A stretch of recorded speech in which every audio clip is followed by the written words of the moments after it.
ora que nós toma nota de declaração de CFT e rapport que agora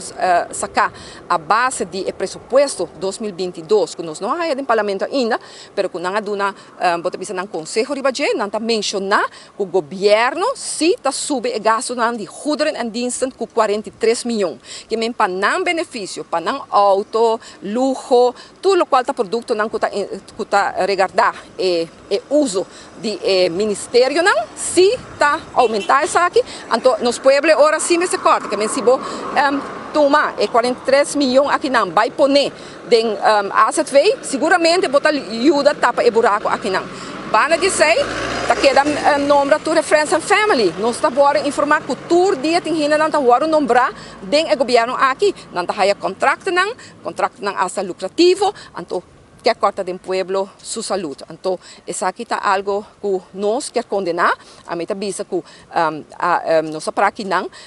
diretor de ACV a 13 isso aqui para dilante é uma proposição maneira que ela terceira para dilante tá governo também toma decisão também bem certo caminho na lei me quer dizer lança pessoalmente na tamana parlamento e a nós no momento que a bem certo lança pessoalmente me mesa a se pergunta na várias ocasiões me nota aí contesta governo tá contestar até na hora que passa medida acaba então é forma aqui de larga parlamento a fo de não consultar com o parlamento do governo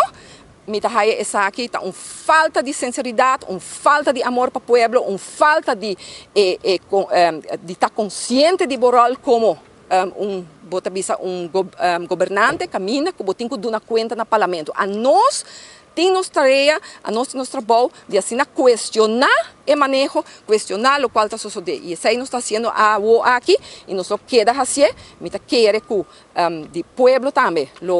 vai reaccionar e assunto aqui, passou é nota justo que de banda está rancho para o governo e de outra banda o povo tem que vai sofrer.